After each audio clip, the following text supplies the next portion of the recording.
Hi everyone, welcome back to the channel. I'm Kirsty and this is Stuck in the Mud. Remember to like the videos if you're finding my content helpful, and subscribe if you haven't already, because the more people that subscribe, the bigger the channel gets and the more people we can help and build an OCD and anxiety community together to support each other, because I think that's really important. In today's video, I want to talk about our thoughts, our intrusive thoughts, because the thoughts actually aren't the problem.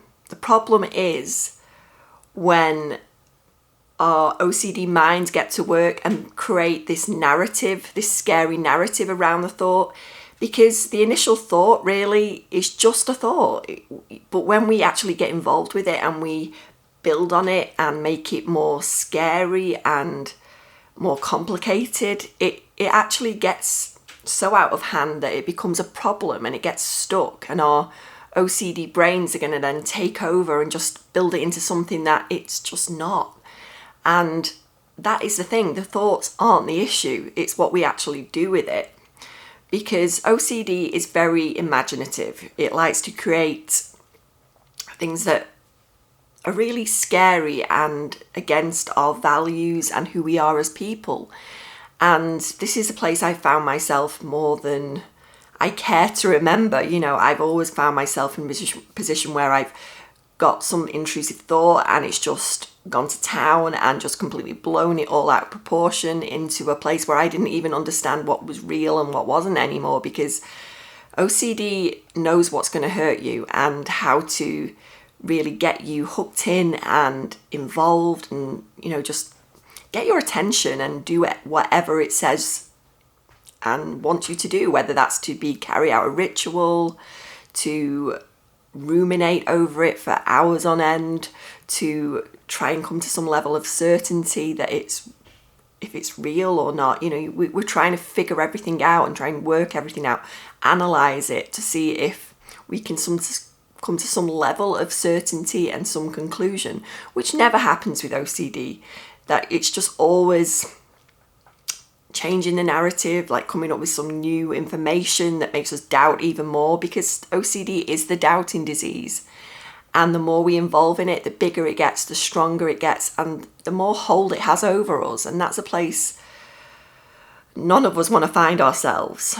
So what do we do about this? Well, the important thing is we can recognize that thought is there. We can acknowledge that the thought came in.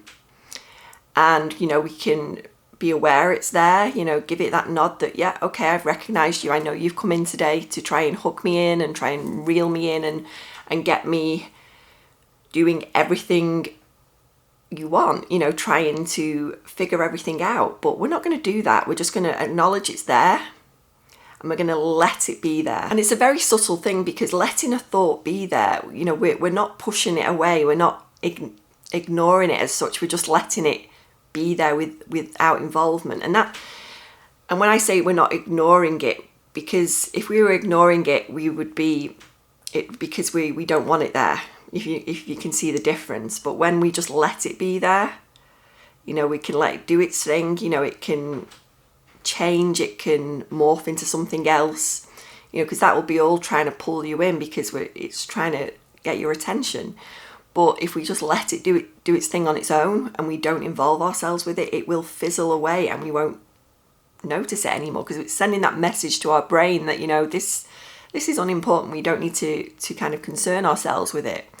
But the problem is when we hook ourselves into it and we think, well, what's it saying now? You know, it's kind of changed into something else. Maybe I should kind of think about that, or carry out this ritual to neutralize it and keep myself safe, you know. And, you know, maybe I'll come to some certainty if I just do this one thing, you know, whether that be ruminate or carry out a physical ritual, or, you know, just do anything that OCD wants you to do to get its attention. So it will be changing all the time, and that's fine. It can do what it wants. We just let it be there. We're aware of it. We're not ignoring it. We're just, you know, there's a difference. We're just letting it be there. You don't want to push it away. You need to kind of be aware that the fact that you're still going to get those emotions that come up with it, you know, the anxiety, feeling those icky feelings in your stomach, you know, just really uncomfortable sensations in your body that you're not doing what it wants you to do. Because that is the thing, when you on this healing journey, you're going to feel some uncomfortable emotions because you're not doing what OCD wants, and that's going to feel unusual to you because we're so used to just involving ourselves, trying to figure everything out, you know, ask for reassurance, doing all those things that are not helpful when we're on this path to healing and a path to freedom from OCD and anxiety.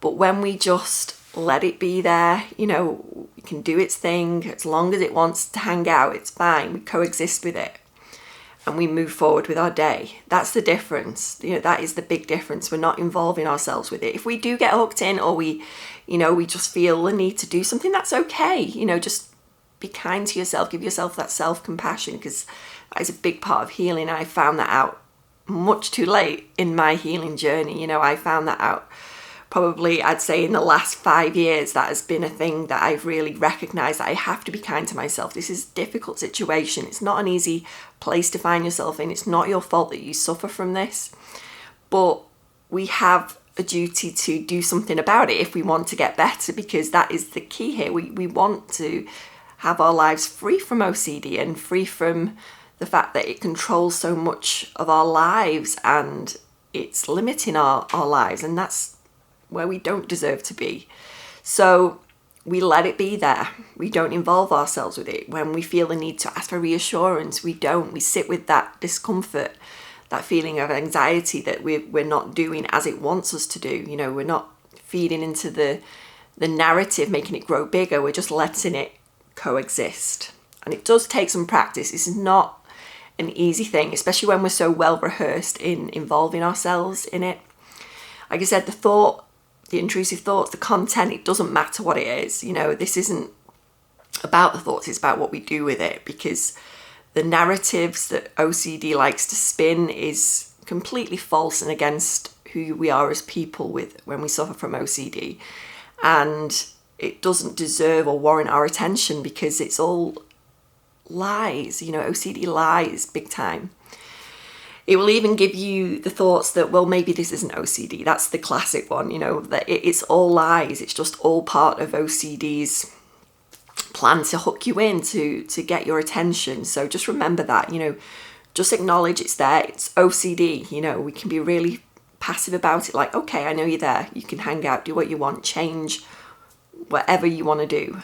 I'm not involving myself with you today because I'm going to move forward and enjoy the day as I should and as I deserve to. So just a reminder here today that, you know, the thoughts aren't really the problem. It's what we do with them and the narrative that OCD likes to create around them. You know, it's not real. It's false and it's lies, and it just doesn't deserve the attention we give it. So let it be there, you know, let it hang out as long as it wants.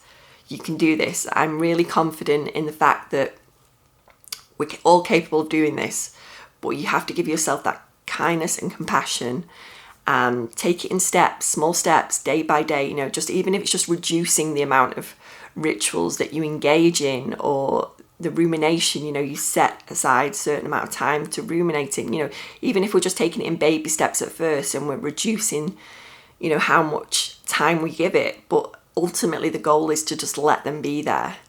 And you will notice those intrusive thoughts, you know, reducing in frequency. You will notice the fact that you're not maybe getting as many because our brain has recognized now that these are unimportant and it's not worth trying to get our attention because it's not going to get it. So these are all strategies that we use to get better and heal. So I really hope these strategies have helped you today and made you see that this is possible, that you can heal from this and you can get better, because I am proof of that. You know, someone that's dealt with this for 40 years and is at a place now where I can recognize the fact that this is all OCD and it's all trying to hijack the fact, you know, hijacks our good nature, because I do believe as OCD sufferers we're sensitive, we're very empathetic people, and you know, we take things to heart when OCD throws up all this stuff, you know, these crazy narratives it likes to throw at us. You know, it hurts because we don't like to think that we could ever even think certain things, but it's OCD, and once we recognize that, we can move forward and say, you know, just hang out as long as you want. I'm not going to pay you any attention today because you don't deserve it.